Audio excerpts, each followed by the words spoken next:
care to isolate varieties, but we're also trialing varieties and trying to identify those which might have promotion opportunities within our catalog.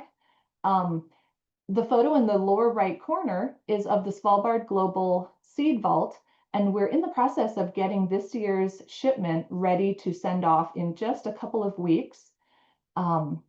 So these practical aspects of collection management are extremely important, and we have a large preservation team and field team working on all of these areas. I thought it would be fun to share a few statistics. If you read the center column here, top down, through all of the different sources who have donated varieties, today the seed bank collection numbers over 20,000 accessions of at least 235 species and of over 100 different crops. In any given year, we send out an average of 2,800 packets of seed through requests that are made from us that go out to exchange listers or people interacting with some of our different collaborations and projects. But significant growth in just our ADAPT trial programs over the last couple of years. You can see we sent over 9,800 different packets of seed just last month to gardeners who are going to be trialing varieties from the collection and then reporting back how those varieties did for them. Now this year in 2025, our field team will be growing about 650 different accessions here at Heritage Farm. And with a collection of over 20,000 accessions, we don't have just one packet of seed for each of those. We often have multiple packets of seed. And in fact, I couldn't quite believe it when I searched the database for this number, but in total, just here on site, not considering the backup packets that we might have stored elsewhere at the USDA and at Svalbard, but just here on site, there's over 107,000 different seed packets in storage, or maybe that inventory is actually an apple tree out in the orchard, but 107,000 different ones, just amazing. Now, since our germination testing program was launched in 2008, we have done more than 17,000 different germination tests on seed lots. And our offsite storage of backup seed numbers about 8,000 accessions at this point. And the data and documentation side of collection management is equally important as growing the seed, as storing it. And since 2011, our evaluation team has taken over 102,000 different images and photographs of varieties being grown in the field, or scanning the seed and perhaps the fruit to document size and shape and color and all of those physical characteristics. We have, in addition to the donor letter archive, a growing archive of new correspondence with donors and new research that we're doing as we identify historic references, books, historic seed catalogs that can tell us more about varieties in the collection. And again, every year we're able to offer between 5,000 and 6,000 different accessions from the collection out on the exchange. So just a few images that kind of highlight the evaluation program. We're literally taking measurements in the field because perhaps a variety has not been grown by our team for 15 or 20 years. The seeds have been in storage that long, but each year we want to gather all of those data points that tells us, what does this variety look like? How does it grow? What does it taste like? Because the more we know, the better information we can provide the public when they are browsing the exchange website, reading descriptions, and trying to find a variety which they're interested in growing and that catches their eye. The seed story aspect, of course, is where my heart is, because the historical research that we are doing is just bringing to light so many beautiful stories of heirloom stewardship, or stories that you don't often think, wow, how did that happen? And it can be difficult sometimes to reconnect with previous donors, but always exciting when we do. Today, when someone wishes to make a donation to the collection, we're trying to gather all of this historical information initially and encourage them to tell us just everything that they know. How has this seed been passed down in your family or in the community? Can you tell us a little bit about these people and their life experiences? This tomato that entered the collection just within the last 5 or 6 years came from a family in New York, and upon immigrating to the United States, father and son were going to work a few years and then go back to Italy to bring the rest of the family over. But Vito Rizzi, the son of the family, found himself conscripted into the Italian army because they had the unfortunate timing of going back to Italy to retrieve their family just as World War I was breaking out. But when Vito's granddaughter Regina decided to donate this variety to Seed Savers Exchange, she was extremely generous with family photos, with recipes, talking about how her grandfather was a fabulous gardener, and only one of his children decided to continue on that family tradition. So it was through an uncle that Regina received this family tomato.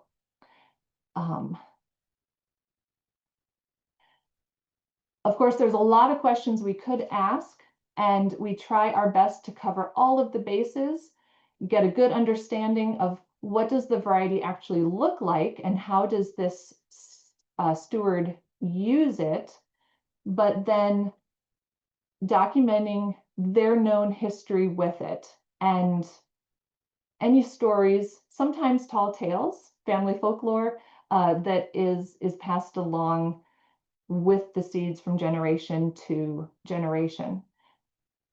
The aspect of this that I find most interesting is asking donors, why is this variety special to you? Because that really gets to the heart of why they're growing and saving seeds.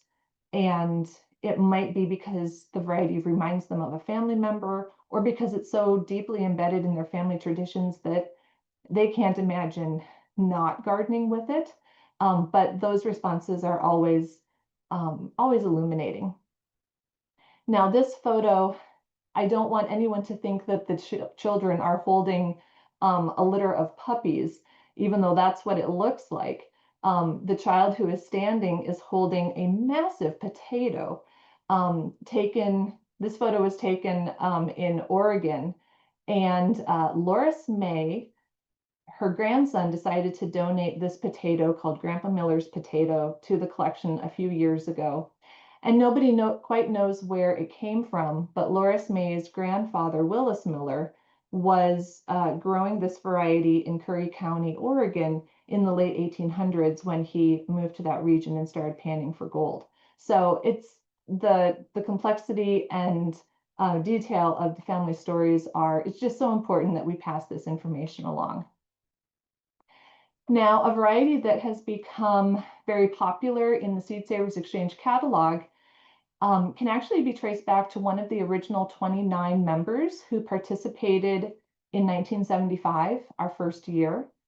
And Lina Cisco had a bean, she called it the bird egg bean, which her grandmother had brought to Missouri sometime in the 1880s. And Lina did not participate in the exchange for very long, just a year, maybe 2 years, but our co-founders, Kent and Diane, actually received word that Lina had passed away within just a short time of having received this bean. About 15 years after that, we did actually reconnect with Lina's granddaughter, Becky, and was able to return some seed back to the family because they were no longer gardening with it and had actually lost the variety. So a real wonderful opportunity for us to show preservation in action because the seeds were here, because they were being circulated within the exchange community as well. We actually had the seed to offer back to Becky and her family. But I love how there's always a new element to the story that you can learn because just a few years ago, we heard from a gardener now living in Wisconsin. Her name's Tony, and she was the same age as Lina's granddaughters in the 1970s. And so was over at Lina's house often. And I just have to read this to make sure that I don't get anything incorrect. But Tony told us that one of her favorite memories of Lina, it's a story that about her stepdad. And when Tony's stepdad went to Lina's house one day, he said, "Lina, I saw your obituary in the Mother Earth News." That's a gardening magazine. "But I see that you're still with us." Now, Lina had decided that she was actually a bit overwhelmed by all of the people within the exchange who were contacting her about her beans. And so she decided to write to SSE and inform us that Lina Cisco had unfortunately passed away. I've never heard of anyone dropping out of the exchange using such extreme measures before, but that kind of shows you the buzz that the exchange created at that time. This was something new. This was a way for home gardeners to network with each other, to share seeds. And there wasn't anything quite like it yet on that kind of scale. So we have a lot of other exchange listers who have been with us for decades.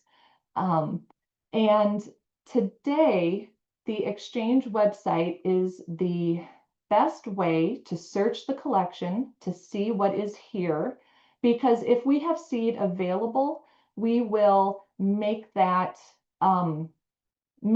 variety available on the exchange. So you're not only able to browse the SSE collection on the exchange website, but all of the other listings offered by people around the United States and internationally. We have over 300 people participating this year by offering seeds, and you can find someone close to you. You can connect with someone who's maybe interested in the same plant type and share gardening information. But there's a number of ways to engage with the collection aside from just requesting seed. We have several community science programs, the Adapt Trials program, and then our network of Renew growers who actually grow and increase seed at their own homes and then return seed back to Seed Savers Exchange. But I would encourage you to take a look at the exchange website. You never know what you're gonna find there. It's a true treasure trove. So I think we have a little bit of time for questions. I wanted to also kind of acknowledge that we've made a lot of updates to the exchange website. So there's some improved searchability and it's gotten a bit of a facelift. So we hope a lot of folks will check it out. But this all kind of circles back to the central point of, we want to get seeds out there and into people's hands so that they can be grown and appreciated, and so that folks can form new traditions with varieties and find new favorites that they might want to continue growing for quite some time. So please don't think of Seed Savers Exchange as the only place where preservation can happen.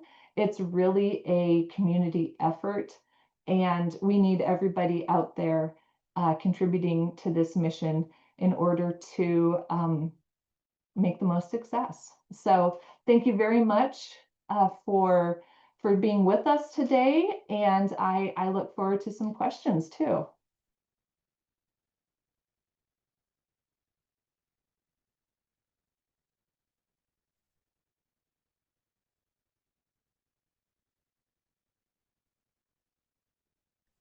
Very good. Hey, thank you for that, Sarah. That was fantastic. I don't care how many times I learned about the history of Seed Savers Exchange. I think it's just amazing what it's grown into from what Diane and Kent started. And, you know, Diane is still extremely active in this work. And in fact, you'll find her down in the garden in front of the barn every year out there tending the garden and still growing her grandpa's morning glories up the barn, which is a kind of a iconic photo that you'll see around. But it's not one just from the past. It happens still today. So it's beautiful. And um, I was part of, helping regenerate seeds with an old bean buddy of mine for about a decade, and then came on, and I just, I'd visited, but it's just kind of a magical place to be. And the fact that, yeah, Diane's still out there today doing it and contributing is just truly amazing. And so, Sarah, thank you for that. For folks that don't know, and I'm sure many of you do, know Sarah. She's just been with us forever. She's, a treasure in our work. She's taught me so much since I've joined. And it's just, as the USDA says, we are lucky to be able to have historians uh, research and discover the stewardship histories that go along with these seeds, because that can be a very big motivator on why someone takes stewardship of a seed. I know that I'd rather tend to seed that's got a good story and I can trace its stewardship some. So, Sarah, thank you so much for that. Jennifer asked a question as you talk about the root cellar. So, would the root cellar be accessible again should the big grid go down for an extended period of time? Well, we the root cellar has two sections. There's a traditional root cellar, and then there is a lower level to that that is was our primary freezer space for long-term seed storage. But that that room was compromised when the concrete started to settle and it wouldn't hold a constant temperature anymore. So um, it that brings up a very necessary and important idea of disaster planning, which is one reason why we send seed offsite for backup. Um, but it, yeah, that might be something that we need to discuss here internally. Get some of those plans laid. Yeah, and like Sarah was saying, we still use it. We overwintered some biennials of collards and kale in there that then go back out into the field, and it's still a very useful space for us, potato storage and whatnot, to get those seed potatoes onto the next year. Um, so yeah, good question. Um, Spencer was asking, our good friend Spencer was saying, do you have a worksheet for those of us who list or save seeds to help us create a more well-rounded or holistic listing?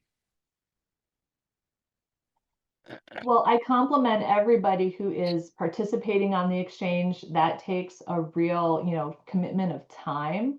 And whenever someone is able to provide a lot of information about those varieties, it certainly does make it easier for people to search and find seeds.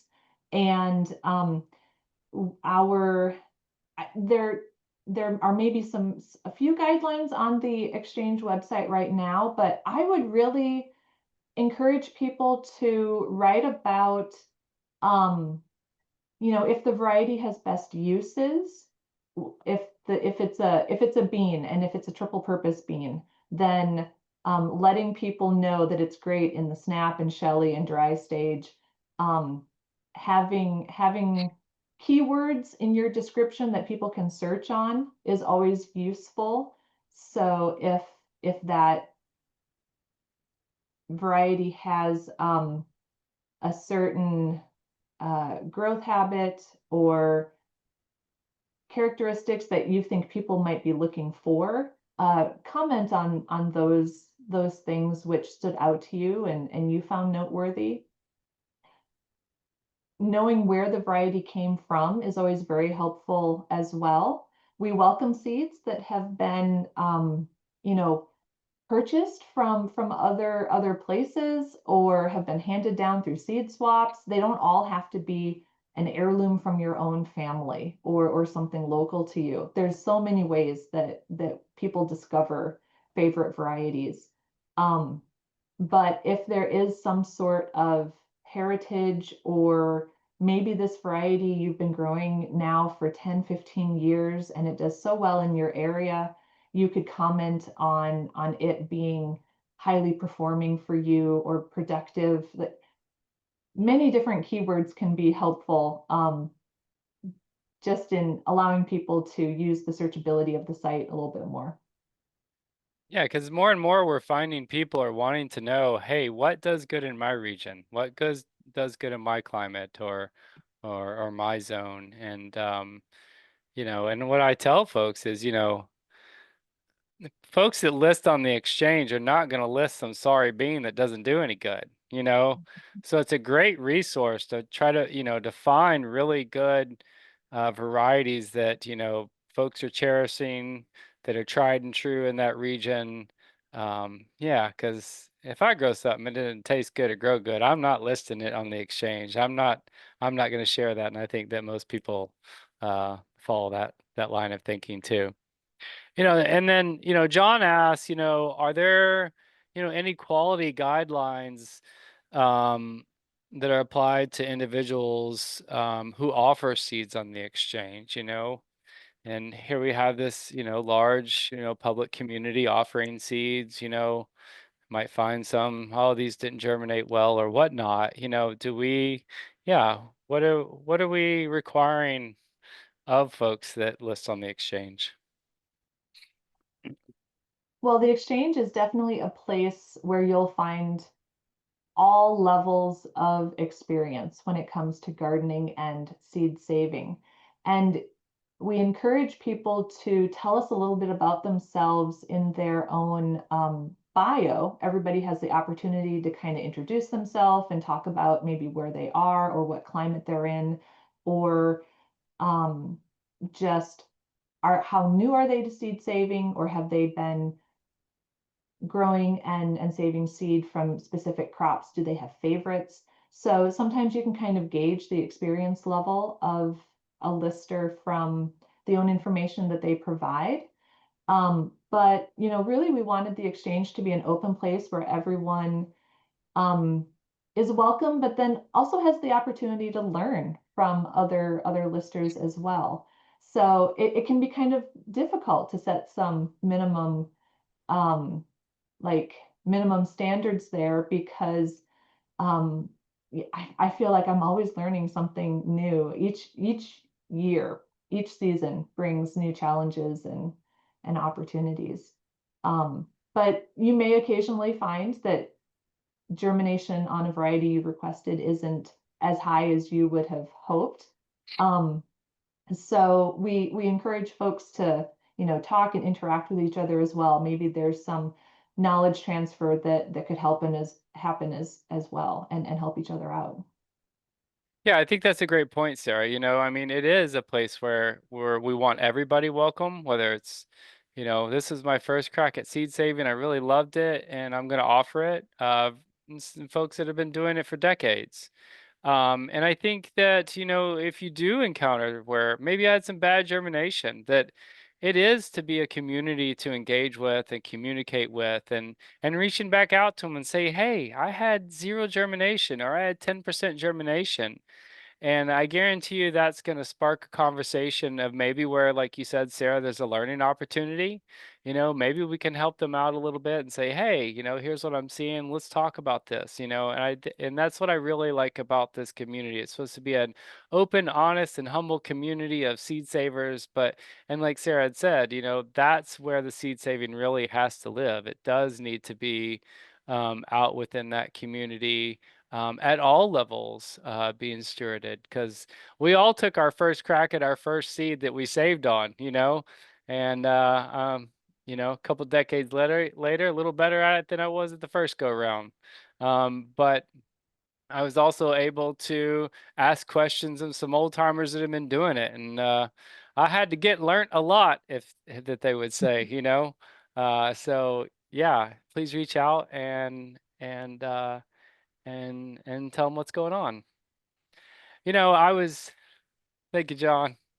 And I was talking to my old buddy John Kuykendall the other day. We were carrying on at a birthday party, and I said, John, you picked your corn out yet? No, I hadn't picked it out yet. I said, John, you picked your beans out? He's like, well, I got a couple good ideas from them, but I just got to find them just yet. And he's like, well, shoot, Mike, maybe it's about time I just reach into the freezer and take whatever lands in my hand, and that's what I'll grow out this year. You know, um, And, I myself have tried what's a good system of storage, as I try to stuff them all in my freezer, and then I go out the next season, I'm looking for them all. I guess the question I think becomes, was one of my questions back in time. And Sarah, it's a place that you are just an absolute expert in and help, on the database side. But how do we keep all the seeds straight at Seed Savers Exchange?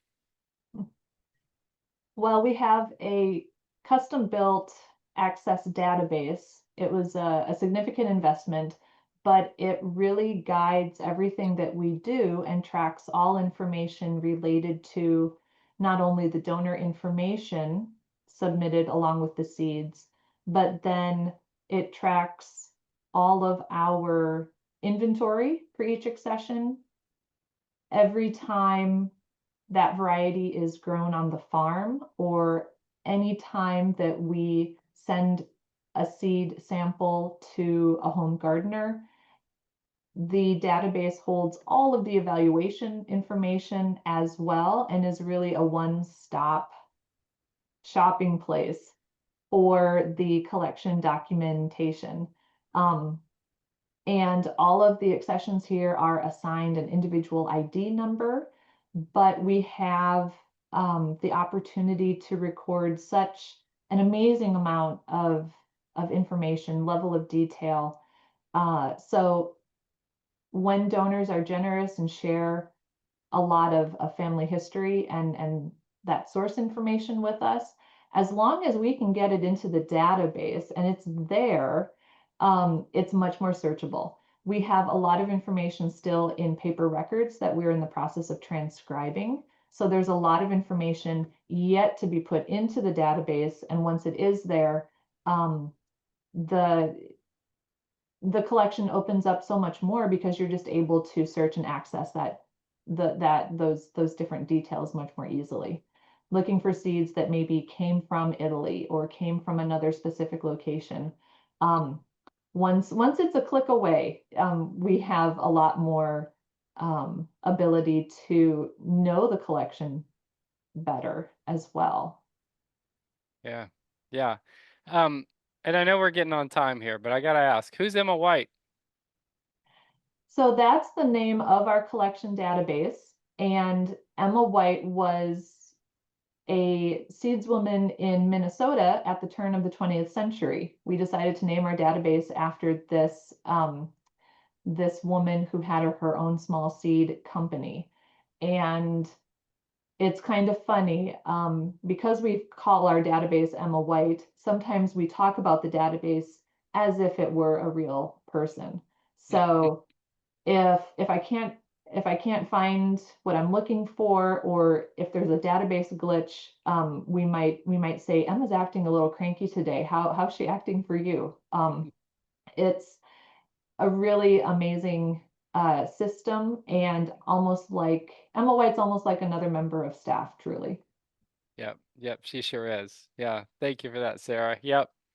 Yeah, I tell you, and Emma White's a beast. She is one heck of a database, but that's what it takes to keep it all straight. So hopefully we don't have to go to a place where we just reach in and guess. So I'm glad we're not there.